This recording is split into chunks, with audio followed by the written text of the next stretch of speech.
This is Speaking of Events, the podcast for event industry leaders. We bring together innovators, strategic rock stars, and visionary creatives to talk all about events, industry trends, and anything in between. And speaking of events, here is your host, Kerri Garbis. Do you know that I went to camp in Michigan? I did.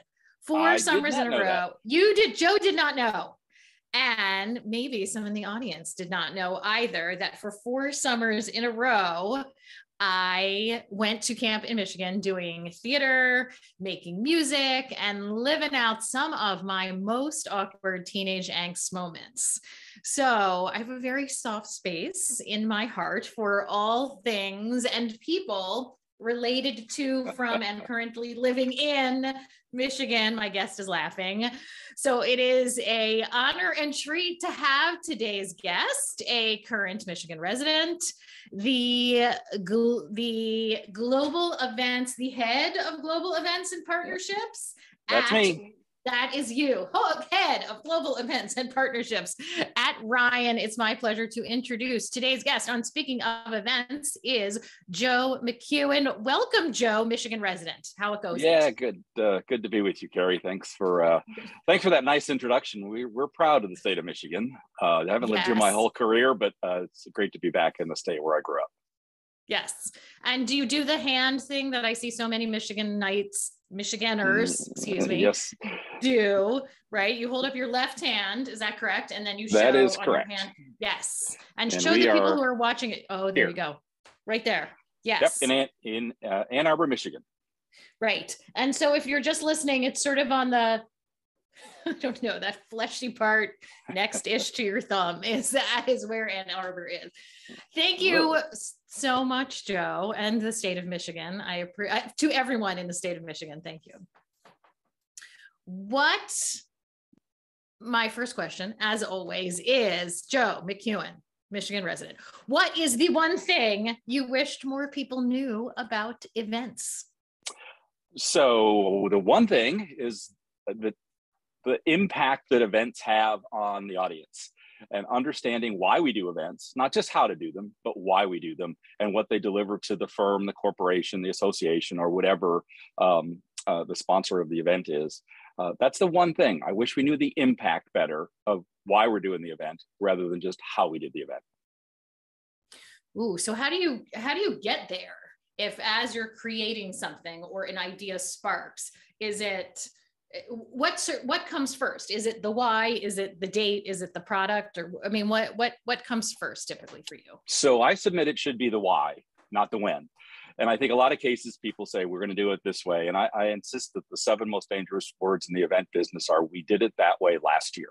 And I'm on the corporate event side, right? So on the corporate side, we have measurements that we have to compete with the direct mail person. We have to compete with the person who's responsible for the digital ads in getting those marketing dollars to invest in the event business. And I think if we don't start with the why, we're going to end up with the food was good and the audience loved it.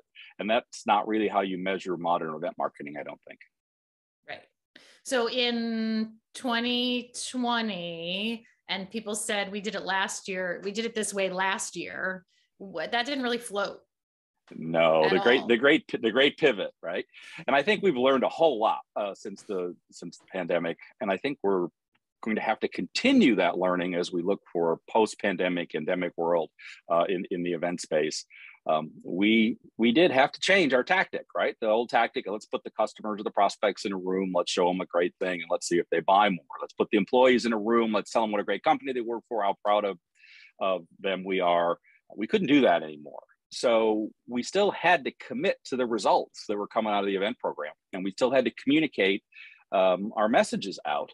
So we pivoted, and I had an event as an example that was a couple thousand person customer conference that we were planning to run, and of course we had to change that. But we still had that messaging that we had to get out. So we pivoted to an online broadcast, and it wasn't perfect, but it was the start, and I think we learned a lot from it.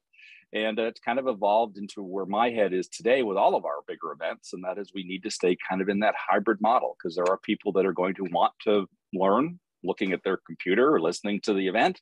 And there are people that are going to want to go to the event and they're going to want to be part of that experience. So I think we as the event professionals of the future have to think about how we do both and how we consider what the right delivery mechanism is for the content we're trying to deliver or the experience that we're trying to deliver. Yes. Are there other things that are going to make us for speaking of corporate event, that's your space, you're in corporate Yep. events, and what else other than saying we're hybrid here on out, we have to accommodate people in the virtual space as well as the in-person space. What else is going to make us successful today in the corporate environment space? Yeah, so I think it's that, I think it's that measurement aspect of things, right? So we can talk about how we deliver it. And yeah, we will be hybrid, I think, in a lot of cases. In some cases, we'll be strictly virtual, and who knows the trajectory that the pandemic is going to go on. I mean, we may be looking at the fall where we say, I don't know, let's go take it all virtual again. But I think the measurement piece of it is what's going to make event people more successful as we go into it. Yes, you'll have to learn the technology. And yes, you'll have to be well-versed in saying, I want to reach this audience with this persona message and this brand halo that we're trying to establish. How is the best way to do that? And in the toolkit, I've got reach out to my hotel contacts, get a ballroom space, hire an AV production company and turn up the staging and go. But you also have to have in that toolkit, you have to have the right ability to take that message and virtualize it and deliver that virtually to an audience, in my case, globally, right? I have to find that time slot that works all around the world for some of my bigger events. And that's a little tricky, but those are the things I think that will make us more successful as we go along. I think the old paradigm for event professionals is going to change to be kind of that overarching expert on how to deliver that content in a different way. Yes. What are you doing? Is there anything you could share that you're doing now at Ryan that you're able to gather that data and kind of find out truly what that impact is? Yep. Anything in that area? So absolutely. So that really is, what do we get out of the event, right? And how are we going to measure that ROI? How are we going to take that customer or that employee that was at that event or watched that event? How are we going to take them and track their journey getting closer to the firm, getting closer to the corporation?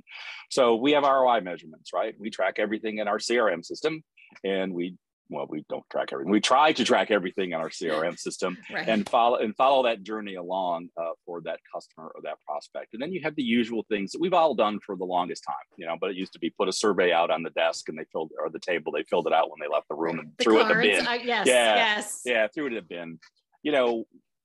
One of the benefits of virtualization is we now have put the metrics that the digital marketing universe has built up into that process, right? We know about clicks, we know about engagement time, we know about post follow-up things. So we got to bring those two worlds together so we get that information in there. One of my goals here has been to make sure we have a journey for our customers as they go through our thought leadership events, right? So we have a number of thought leadership events that are us telling our story. We're big into tax. We're big into, helping people with their taxes. And, when did they touch an event? What happened after they touched the event? When was the next event we went to? So mapping that customer and prospect journey across our event flow is important to me. And that's some of the things we're working on today. What do you miss, if anything, from the old days? Is it the cards, the tangible cards? I kind of miss those days myself. I think it slowed people down to give really thoughtful feedback versus getting them back on their phone. What about you?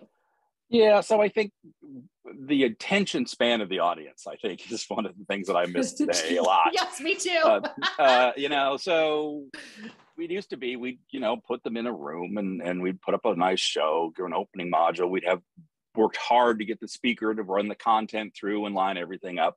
Today, I look at a meeting room and they're all looking at their phone, and that's that second screen stuff. And then it's still important that, we deliver that message in a good way, but I kind of miss that attention span of the audience where you could do 3 days of meeting and they're there that whole 3 days. So not anymore. Yes, absolutely. Present people who look up you can't control all the time, but more so than what I see as speaker trainers in the back of the room.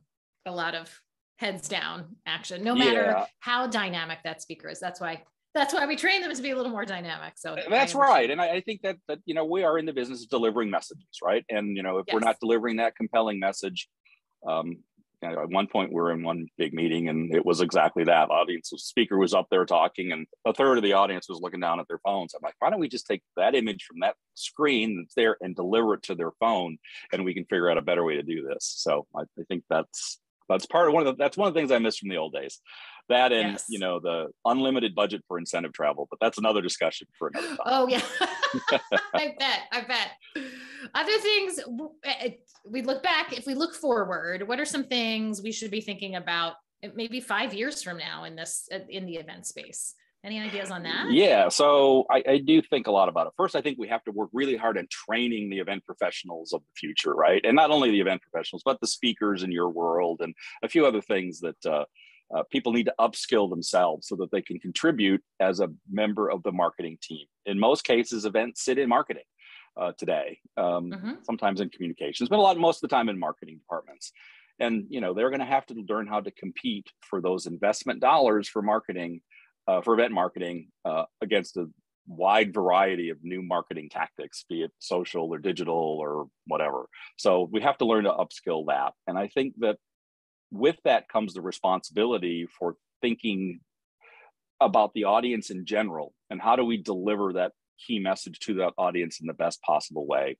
And I think, green events are going to have to continue to be a forefront, right? We're going to have to continue greening the event space.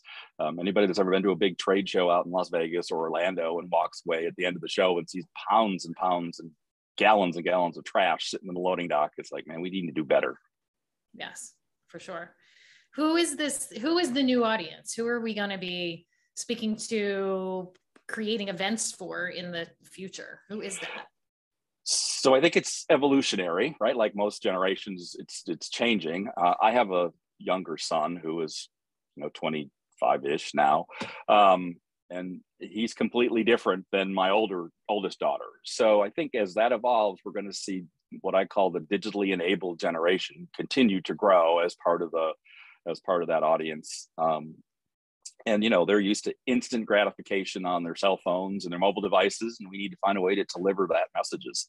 When I sit down with an agenda development committee and we start putting out these agendas and someone says, I need 65 minutes to give my presentation, I'm like, you're crazy.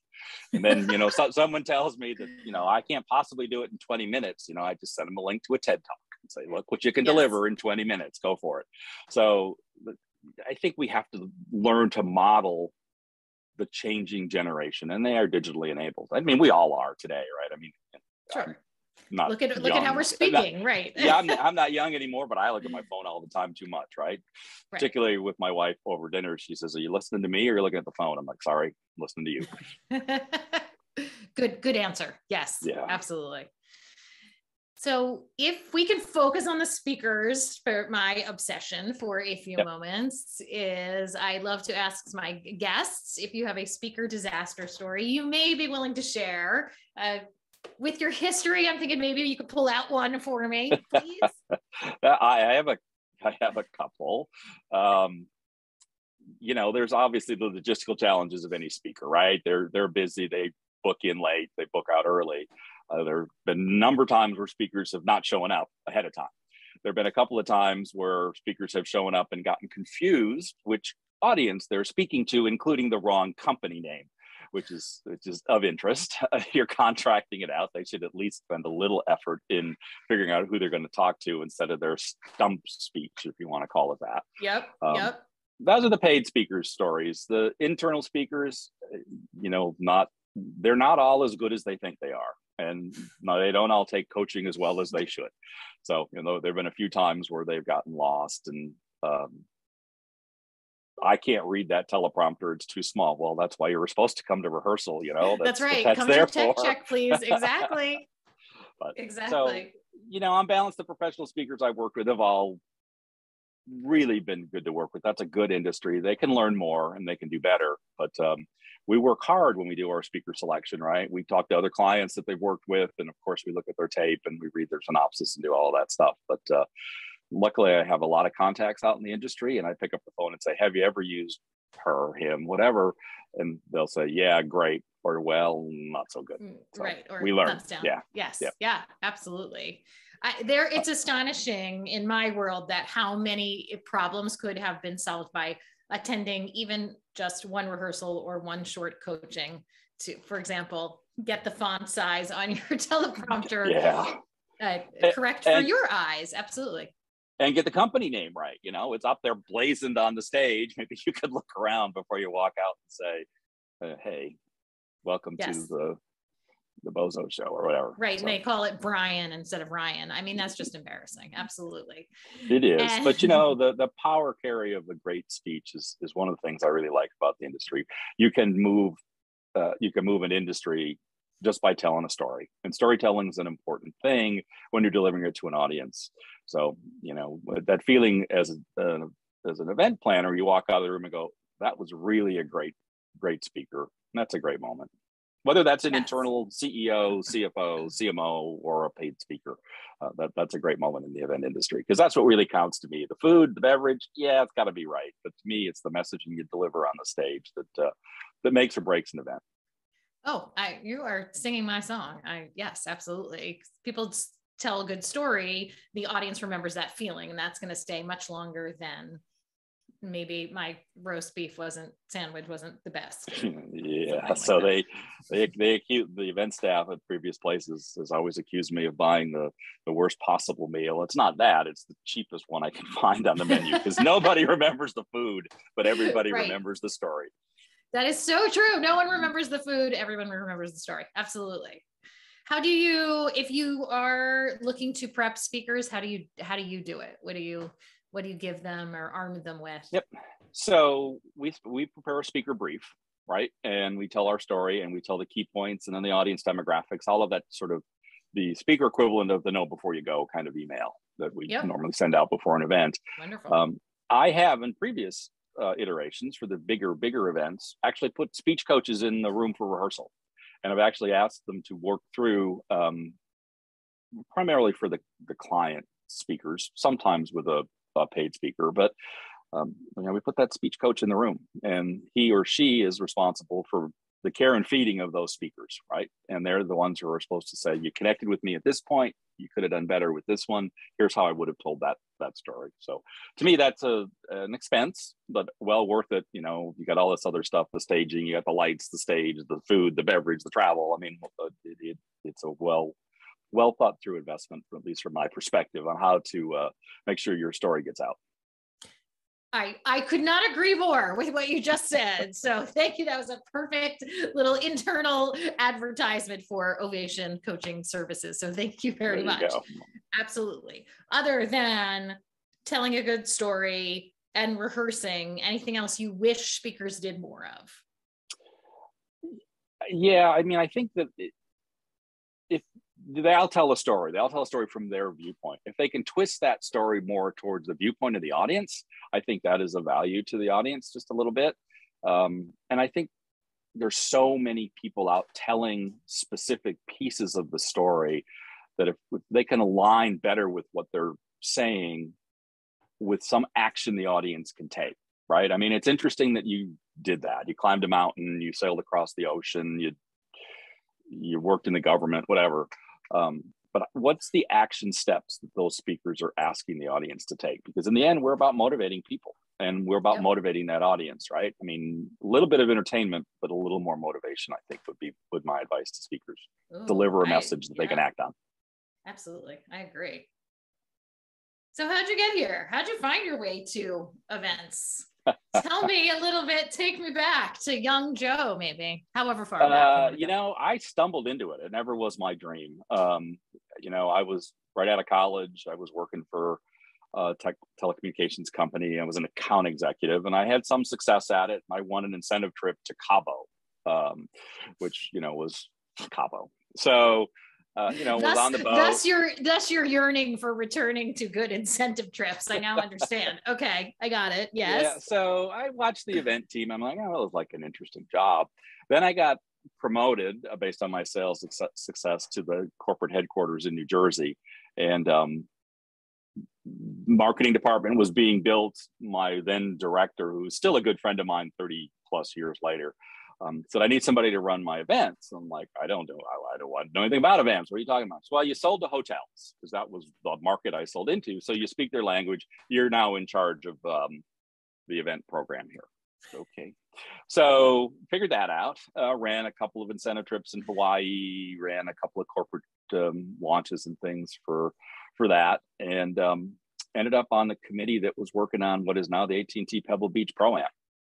At the time, it was the Bing Crosby family clam bake out there in Monterey, and rebranded it and brought it on board and hung out there because I met a lot of the executives that moved to another telecommunications company. They drugged me along, and I got put in charge of, I was the director of public affairs for the company. So I had the event business, and I had the PR and communications aspects as well, and just kind of rode that curve from senior manager to senior vice president. So that was what I did. And that was 2,800 events ago, Kerri. So it's been a run. I counted them up one time. Did you really? Wow. 2,830 something. There's more now, but when I looked last, it was that.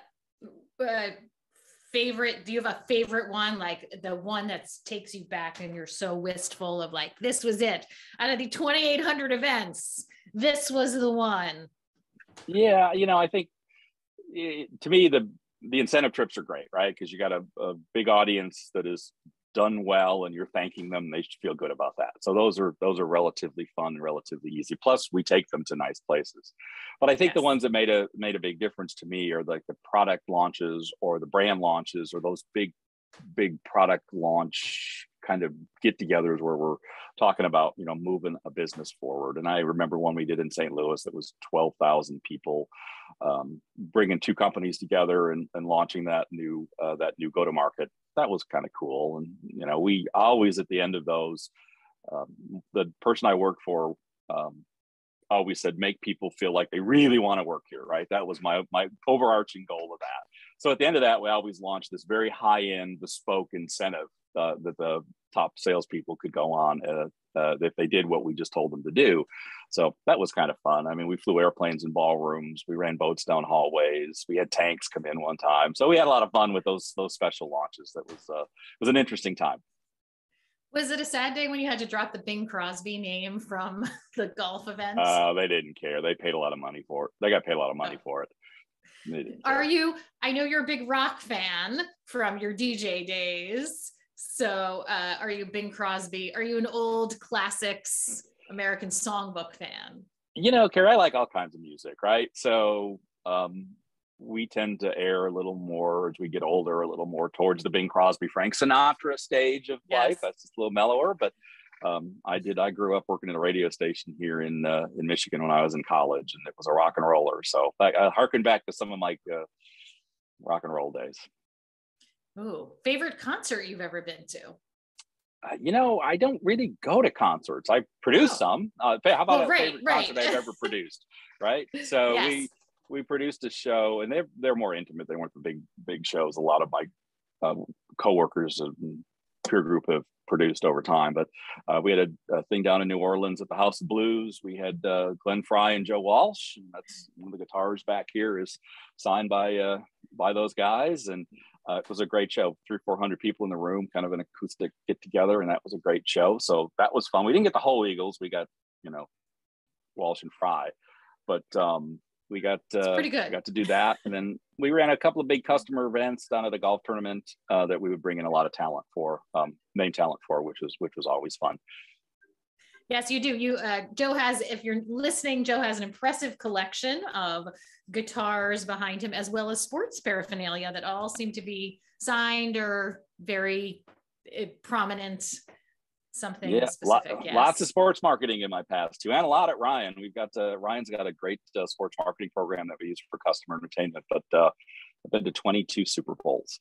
So I actually have never paid to attend a Super Bowl. I've worked out. That's all working. So it was kind of a fun thing. Ryan's got a big commitment to sports marketing. In fact, right after I get done here, I have a conference call with the New York Yankees. So not a tough life. That doesn't sound so bad. Wow. No. Very impressive. Work. It's work though, right? But it's fun work. It's fun work. Yeah. The event industry has been phenomenally rewarding to me. right? And I think the places we've gone, the things we've done, the places we've seen, the people we've met, it's been a great run. I'm proud of the work we've done. I'm proud of the industry. We got more to do, but I think we've really done a great job historically with making magic in the event space. Absolutely. Well said. Thank you for that. Are you ready, Joe McKeown, to move on to our Lightning Express round? I'd be delighted to. All right, wonderful. I'm going to put 45 seconds on the clock, and you have 7 questions ahead of you. Ready? I am ready. Go. Excellent. Joe, what is your favorite moment in the event process? Defining the results. Yes. Who do you consider your mentor? A guy I worked for way back when named Bill. Ooh, yes. Thank you, Bill. What is your favorite long cut rock song? Inagata Devita. Yes. Excellent. What do you do every day to stay healthy and sane? Exercise and take time for myself. Because if I don't take time for myself, and I want my team to take time for themselves, this business will eat you alive. True that. If you weren't talking to me right now, what would you be doing? Talking to the Yankees? I'd probably be talking to one of the sports marketing entities that we have at Ryan, the Yankees, the Cowboys, the Rams, the Dolphins, whatever. That's an impressive list. Excellent. What is your favorite thing about Michigan? Summer. Oh, yes. Well, yes, me too. And final question. What is the best way to take care of an event professional? Support, guide, and be emotionally connected to them so you understand what they're going through. Yes, absolutely.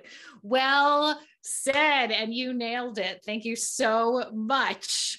Joe, where can people find you if they wanted to connect with you? Where's the best place to find you? Yeah, well, they stalk me on LinkedIn. I'm pretty much an open networker on LinkedIn. Yes. That's probably the best place. You're also more than willing to connect with me at my Ryan email or my Gmail address. So either of those are fine. All right. We will put both of those in the show notes. Thank you so much. And I appreciate your time this morning. This has been insightful and fun and inspiring. I feel ready to go and grab today. Thank you. Well, thank you for your time. I've enjoyed the conversation. You know, it's a pleasure to speak with you, and I wish you a great day. Thank you. You are so welcome. Thank you to our audience. Remember that if you like events, if you love events like Joe and I do, or even if you loathe events, tell someone about this podcast. Give us a 5-star rating. Joe deserves it. Joe, 2,800 plus events. Joe deserves it. And remember, my friends, whatever you speak about, remember to be speaking of events. Have a great day. Speaking of Events is sponsored by Ovation, the gold standard for professional presence and speaker development training, helping everyone get prepared, get confident, and get Ovation.